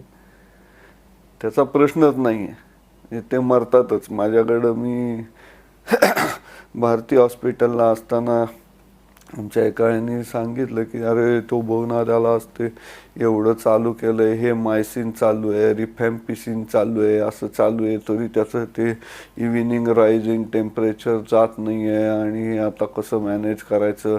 आयुर्वेदाचं तर काय सोडूनच दे म्हणला, त्यानं काय होतच नाही. म्हटलं गप बसायचं, अजिबात बडबड करायची नाही.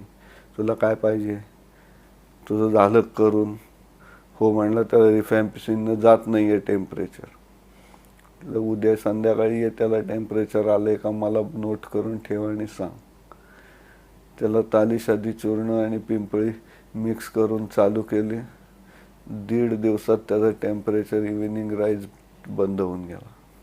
1.5 दिवस फक्त, त्याच्यापेक्षा जास्त लागत नाही. चुकतं कुठं तर तालीसादी चूर्ण हे खोकल्यावरचं औषध म्हणून आयुर्वेदातली माणसं देतात मधात घालून. इथं चुकतं. तालीसादी चूर्णाचं हे डिव्हॅल्युएशन आहे आणि वेस्टेज आहे. हे थांबवलं तर आयुर्वेद बराच पुढे जाऊ शकेल. तालीसादी चूर्ण हा राजयक्ष्म्याच्या ॲक्यूट स्टेजमधला मायकोबॅक्टेरियम इन्फेक्शन असताना वापरायचा कल्प आहे. त्याच्यासाठी त्याच्यात पिंपळी घातली, गंमत म्हणून नाही घातलेली. कफपूतिहर तालिस आहे त्याच्यामध्ये. तालिसाचा विशेष कर्म बघितलं तर तो कफपूतिहर म्हणून सांगितलं. It has the capacity to dissolve the giant cells in the infective focus. आणि हे सगळं एकत्र करून बनवलेला इतका महान आणि मोठा कल्प आहे तो. राजयक्ष्म्यावरचा फर्स्ट हँड मेडिसिन म्हणून ज्याचा उपयोग करायचा आहे ते आपली माणसं खोकल्याला देऊन खोकला वाढवण्यापलीकडे बाकी काही मिळवत नाहीत सामान्य जनतेला. एक पार्ट हा आहे. बाकीचे कल्प तर आहेतच सगळे राजयक्ष्म्यामध्ये सांगितलेले. एवढा एक वापरला तरी मल्टी ड्रग रेजिस्टंट तुमचा सगळे ताळ्यावर येतात. किती मल्टी असू देत आणि ड्रग रेजिस्टंट असू देत, it doesn't mean anything for you because you are not using anything that is specific. You are not using anything that is specific. परवाच आम्ही जस्ट हे करत बसलो होतो. पुण्यामध्ये काहीतरी 450 का 460 ड्रग रेजिस्टंट केसेस रजिस्टर्ड आहेत आणि त्यातल्या काहीतरी परवा 52 का काहीतरी मेल्यात. 52 केसेस मेल्यात, बाकीच्या 400 आहेत. माझ्या डोक्यात विचार चालू झाला, म्हटलं 400 इंटू पर पेशंट $1,00,000 या हिशोबानं विचार केला तर आपलं पुढची 10 वर्ष निवांत आहेत. काही चिंता करायचं कारण नाही. कारण मल्टी ड्रग रेजिस्टंट ट्युबरक्युलोसिस हा बरा होतच नाही असं जगात मान्य आहे. आणि त्याला जिवंत ठेवेपर्यंतचा खर्च जो आहे तो वर्षाचा एवढा ट्रिमेंडस आहे की तुम्ही तेवढा जरी त्याला बरं करायला घेतलात तुम्हाला उपाशी मारायचा विचारच करता येणार नाही. आणि ही गोष्ट शक्य आहे. माझ्याकडे केसेस आहेत बऱ्या झालेल्या मल्टी ड्रग रेजिस्टंटच्या. फक्त एकच आहे, मी यांची दयामाया करत नाही. तुला इतके दिवस इतकी कीटकनाशक खायला पैसा होता ना खिशात, आता तुझा ड्रग रेजिस्टंट असू दे नाही तर आणि काय असू दे, माझी कॉस्ट ट्रीटमेंटची एवढी, त्याच्या खाली मी ट्रीटमेंट करत नाही. $1,00,000 आणायचे, जमा करायचे माझ्या अकाउंटला, मग मी तुझी ट्रीटमेंट करायला घेणार. तोपर्यंत मी तुला हात लावत नाही. स्पष्ट शब्द, तुझं काही होते त्याला द्यायला पैसे आहेत आणि मी उपाशी का म्हणून, मी पण तुपाशी.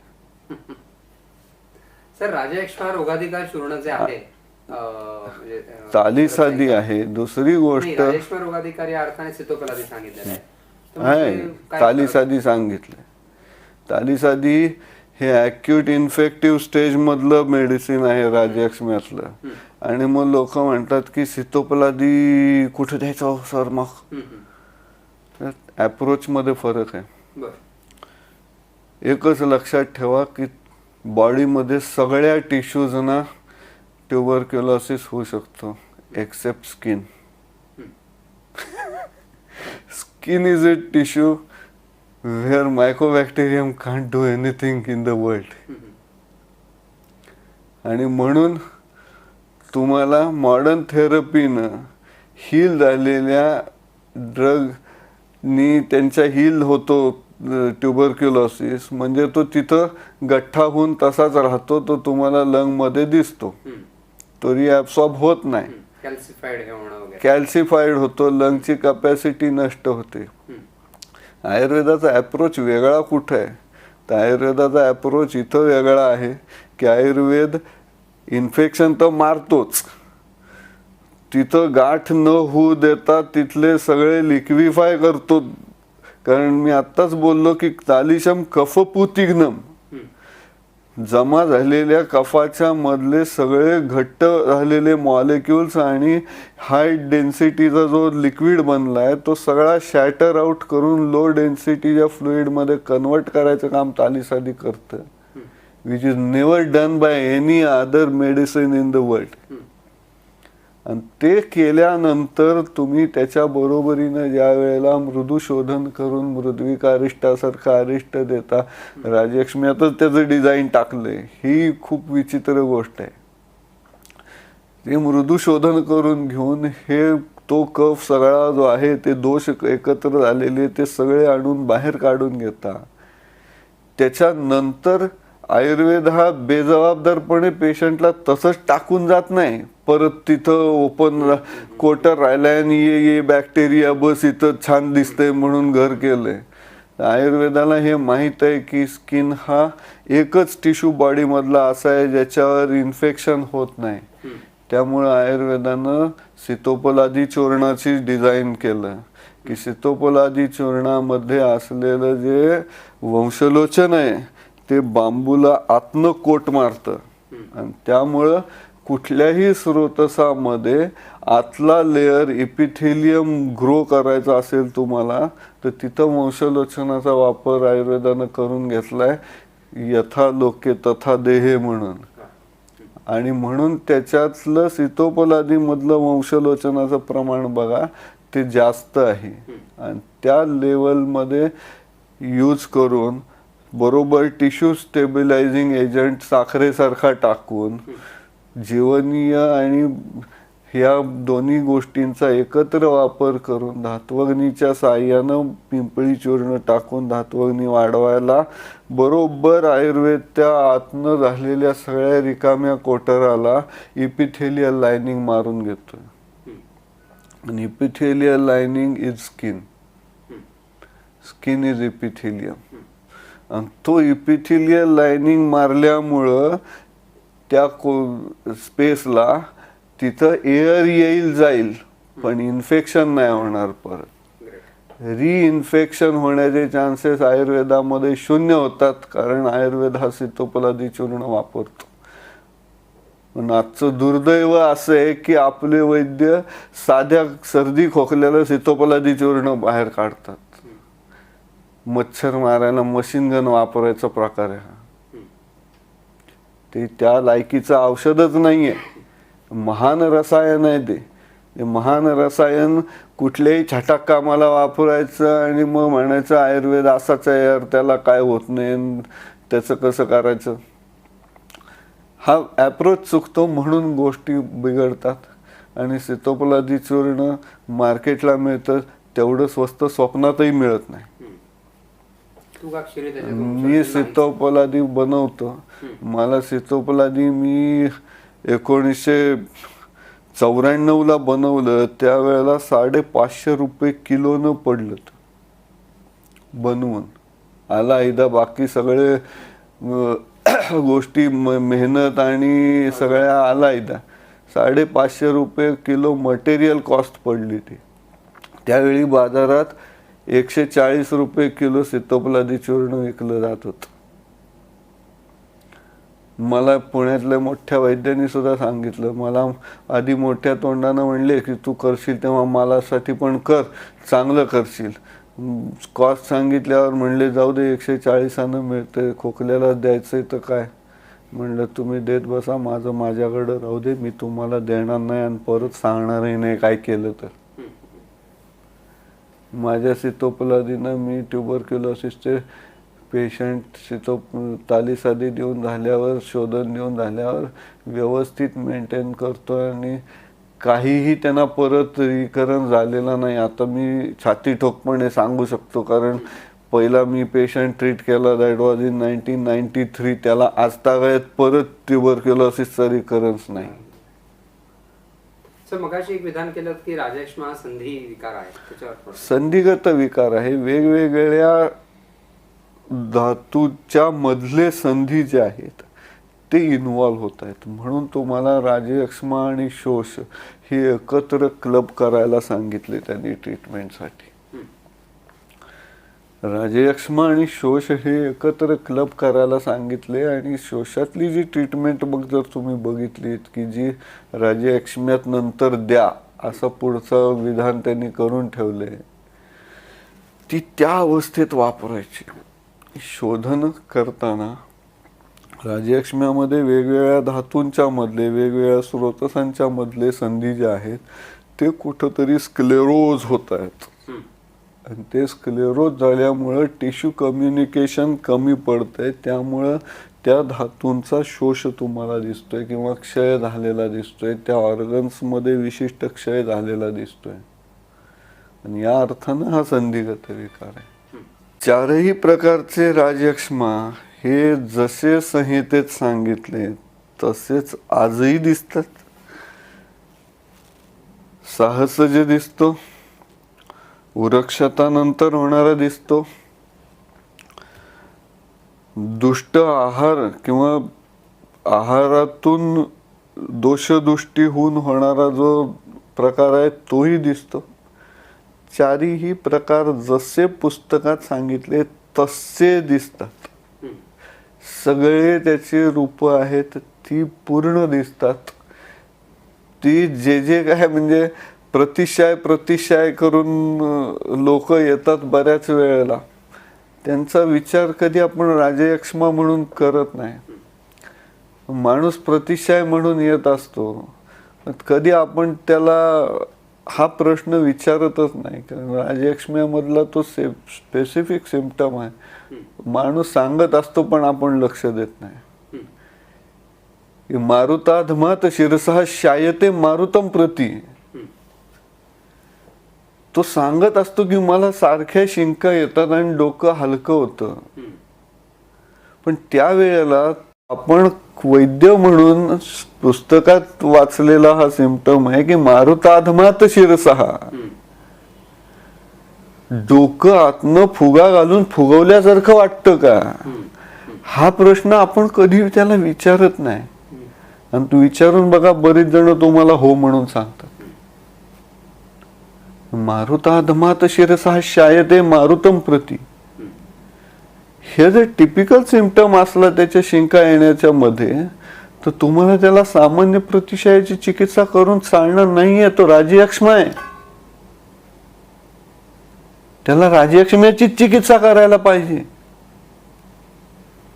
लोक आपलं समीर पन्नग वापर, रस सिंदूर वापर, ह्या वापर, सुवर्ण सिंदूर वापर, कुठले सिंदूर काढतो, मरेल ना का तो, असं काय करतो.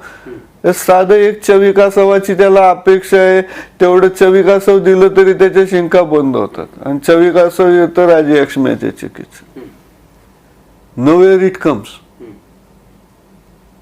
त्यामुळं पुस्तक समोर आहे पण आपण ते पेशंटला विचारत नाही ना, हा प्रॉब्लेम आहे. पेशंट सांगत असतो पाठ दुखते, कधी कुठं त्याला विचारतो का कुठल्या स्पेसिफिक पॉइंटला दुखतं रे तुला,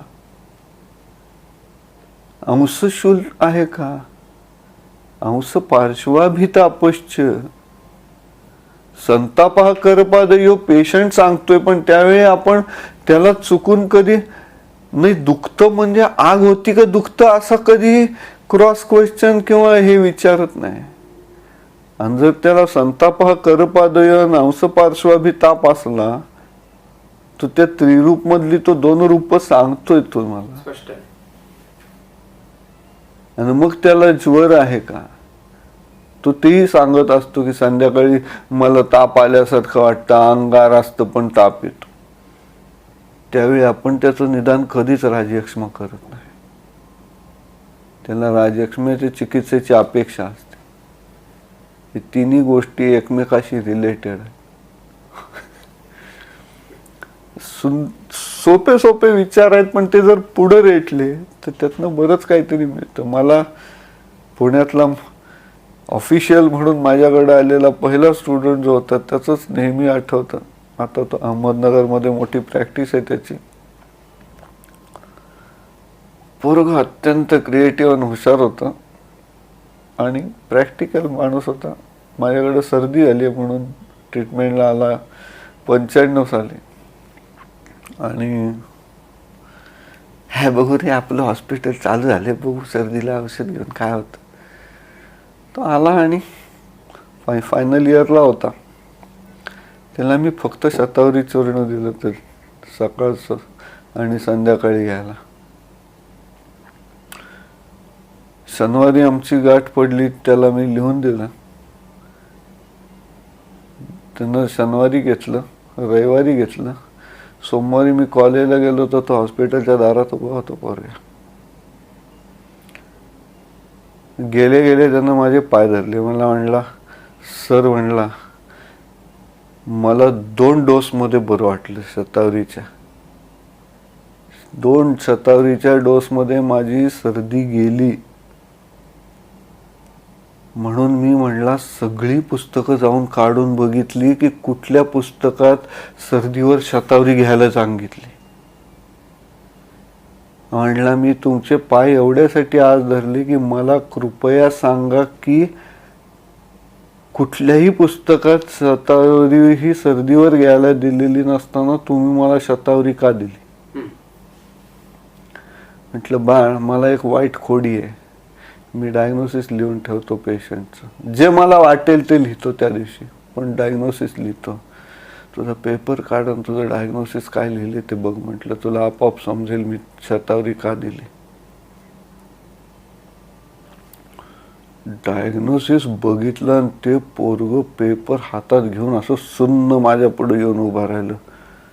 म्हटलं, सर, राजयक्ष्मा? मला काय राजयक्ष्मा झाल्या? म्हटलं, मला तर साधी सर्दी झाली ती. म्हणलं,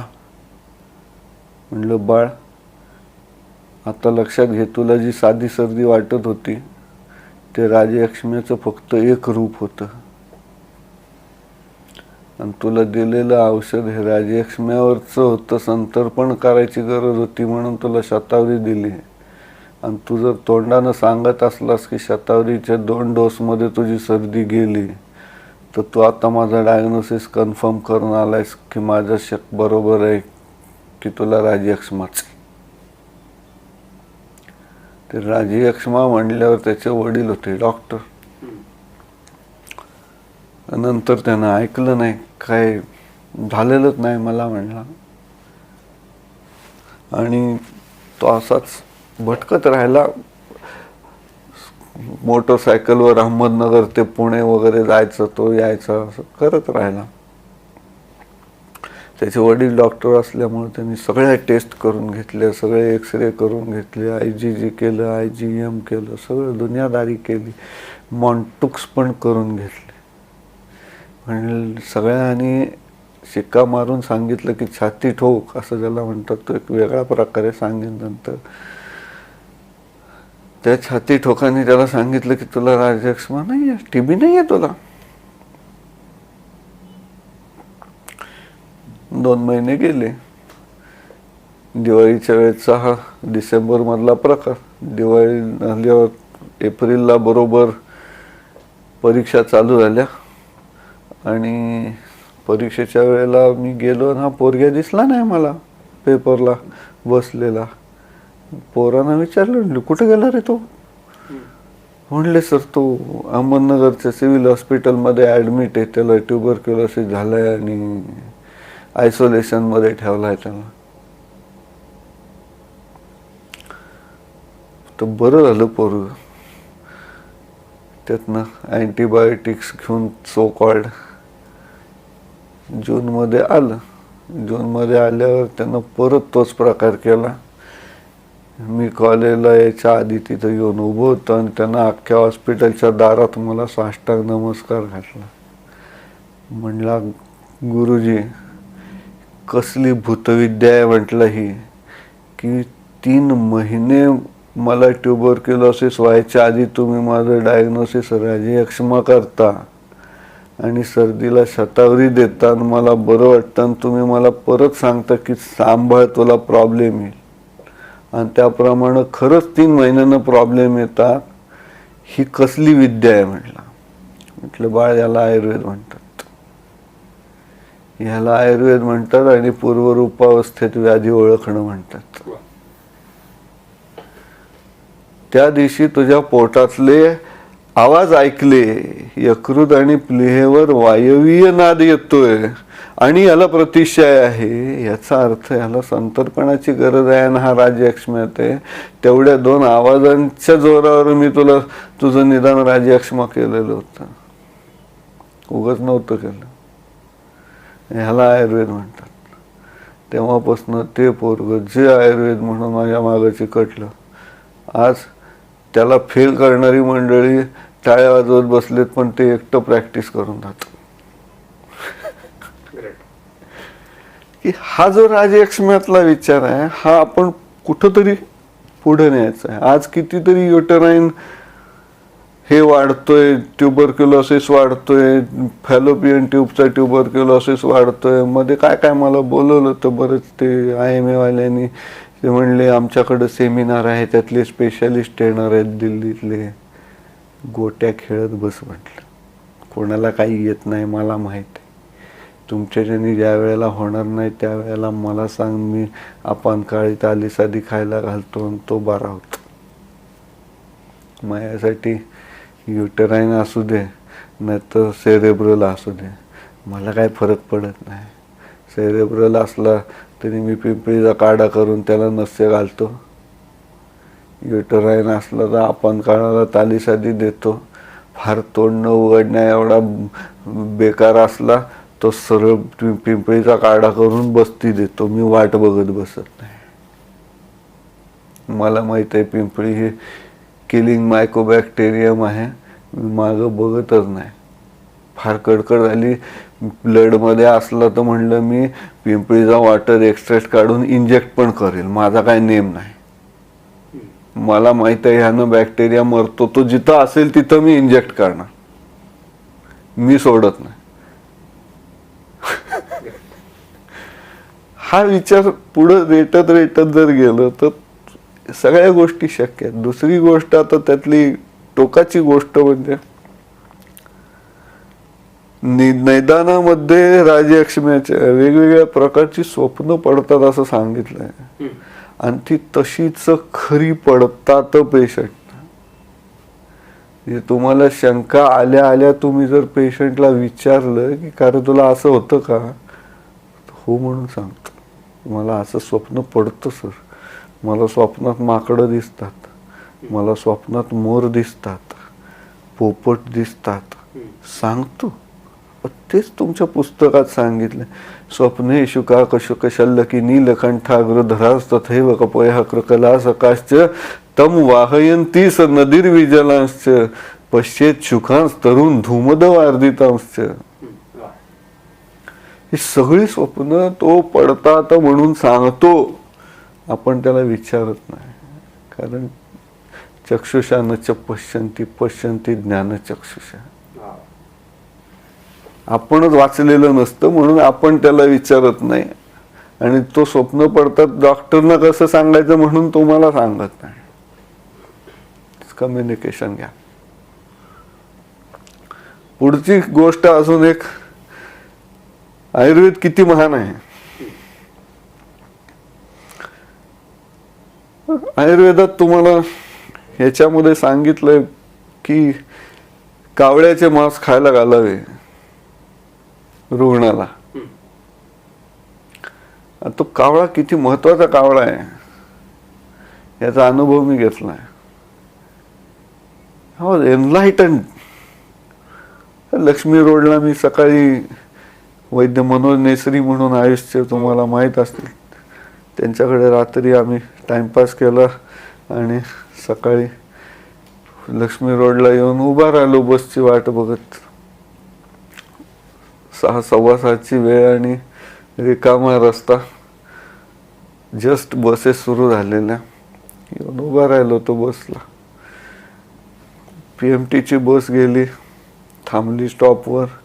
एक माणूस आत, टिपिकल कॉक्स फेस, खिडकीत बसला होता. जोरात खोकत होता. खोकला आणि बचकन रस्त्यावर थुंकला. मी बघतोय, मी स्टॉपलाच उभा राहिलोय. बस समोर थांबलेली, तो थुंकला. मी बघितलं पण आईची याच्या म्हटलं कुठं थुंकत गेले गावभर, ह्याला कसं काय शहाणं करायचं. And the next moment I was startled. ती थुंकी तिथंच पडली. बस पुढं गेली. रस्ता सुनसान बघून एक कावळा वरनं खाली उडी मारून आला.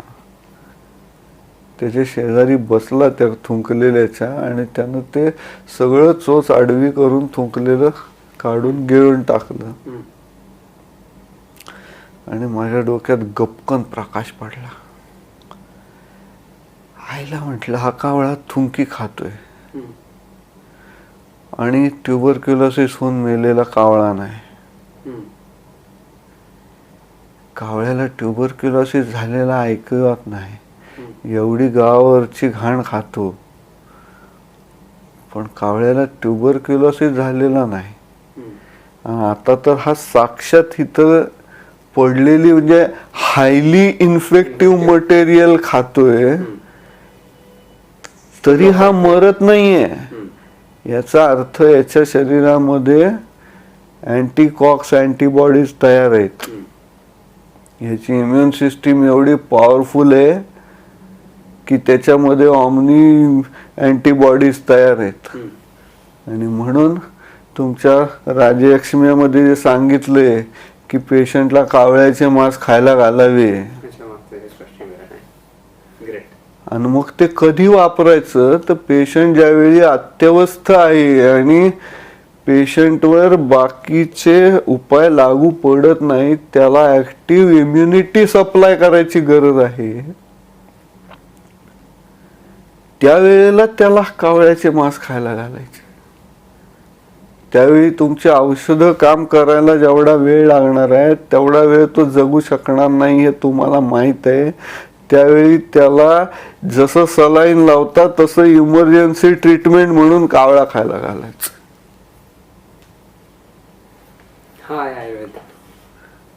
आणि हा अनुभव मला मुंबईतच दिला माणसाने. पालघर बस डेपोचा एक ठाकूर म्हणून ड्रायव्हर आहे, तो आला होता. Insulin dependent diabetes with medicine resistant tuberculosis, proved. Hospital वाल्यांनी त्याला स्पष्ट सांगितलं तर तू मेलास.